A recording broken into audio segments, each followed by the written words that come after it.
You exist in your own little bubble of imagination.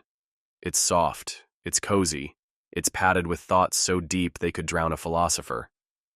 You're not antisocial, you just think everyone else is loud, shallow, and weirdly obsessed with brunch.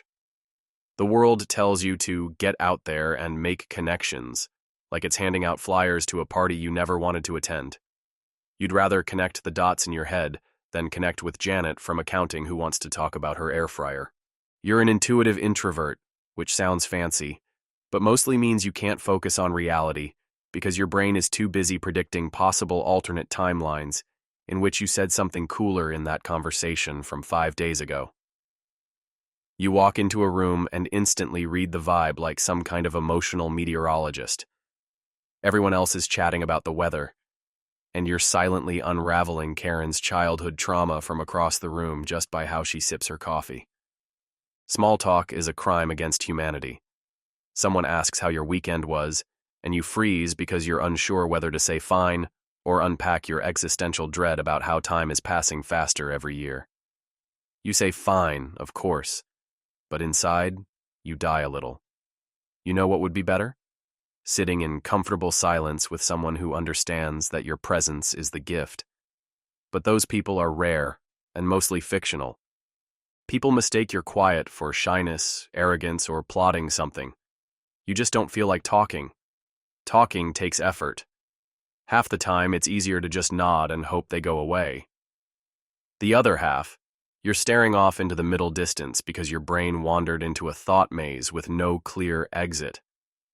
Group projects in school were a form of psychological warfare. Team-building exercises are hell in corporate disguise. You know what's not fun?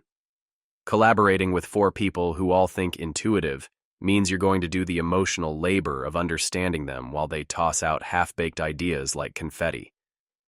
You carry the team, quietly and bitterly, because it's easier than explaining why their plan makes no sense on 17 different levels. You see it failing before it begins. They see you as a bit negative. That's fine. You'll let the consequences teach them. Being an intuitive introvert is like having 20 browser tabs open in your mind, all playing different existential TED Talks.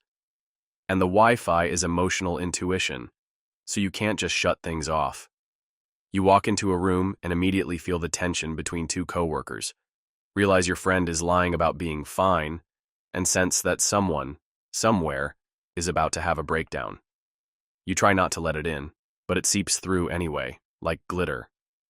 Now, you're emotionally tangled in drama you never signed up for. You also have the delightful curse of needing meaning in everything. Jobs, conversations, life choices, even your sandwich. Everything must have a purpose. You can't just do something because it's fun.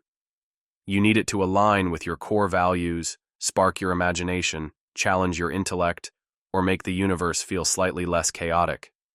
This makes choosing a career impossible and ordering off a menu surprisingly stressful. Meanwhile, others are just living, and you're contemplating your place in the cosmos over a lukewarm salad. People invite you to parties. You say no. They insist. You go. You stand near the snacks. You wonder how anyone survives this level of chaos. The music is loud, the lights are aggressive, and strangers are trying to small talk you about TV shows you'll never watch. You smile, nod, and slowly disassociate. Later, someone says you seemed mysterious. You were just trying not to implode. Socializing is a draining experience where you perform being normal like a badly rehearsed play. Then you go home and spend 6 hours analyzing every word you said and how it could be misinterpreted. You have big ideas, monumental ones, revolutionary thoughts, but articulating them is like trying to sculpt a statue out of pudding. Your mind sees the whole picture all at once, and your mouth tries to express it with sentences that come out sounding like you swallowed a thesaurus in a tornado. People look at you like you're speaking in riddles. You are. Kind of. That's just how your brain works. It's poetic, it's abstract, it's profound. If anyone could just keep up long enough to get it. Routine kills you, but chaos also kills you. You want structure, but not too much. Freedom, but with purpose. Spontaneity, but with a plan. You thrive in that rare, magical space between boredom and burnout, which lasts approximately 12 minutes.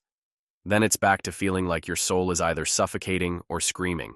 You start projects with intense enthusiasm, fueled by inspiration and vision. Then halfway through, the excitement dies and you ghost your own ambition. You never finish the thing, but you're already mentally building something new, bigger, deeper, more meaningful. You're a serial idea abandoner. You overthink about everything.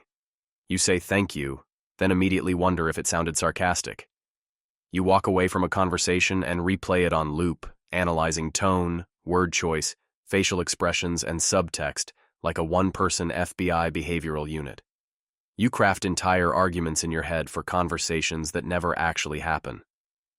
By the time something real does occur, you're already emotionally fatigued from all the imaginary dialogue. You're exhausted by people, even when they're not there. Dating is a circus. You want someone who gets you, but getting you requires a spiritual excavation. You fall for potential, for what could be, for the unspoken possibilities between glances. They fall for what they think you are, mysterious, deep, poetic, and then slowly back away when they realize you come with 17 layers of internal monologue and a refusal to talk about the weather. You'd rather be alone than misunderstood. But also, being alone all the time is slowly turning your brain into a haunted library. People love to call you too sensitive. That's code for you notice things they ignore and feel things they repress. You pick up on tension and disappointment so quickly it's like you have an emotional sixth sense. It's not that you want to feel everything so intensely. It's just how you're wired. You can't turn it off. You carry other people's pain like it's an unpaid internship. You feel the weight of the world and still get asked why you're so quiet. You exist in this weird in-between, too introverted for group settings, too intuitive to ignore people, too thoughtful to go with the flow, too sensitive to brush things off, too smart to be content, and too tired to explain any of it. You pretend to be fine because explaining why you're not would take 2 hours and a diagram. So you smile, nod, and go home to stare at the ceiling while pondering the collective human condition again. Being an intuitive introvert means knowing too much, feeling too deeply, and socializing like it's an Olympic sport you didn't train for. It's knowing how everything connects but still struggling to connect. It's living in a world designed for extroverted doers while being an inward-dwelling thinker. It's beautiful, it's meaningful, and yes, it totally, absolutely sucks.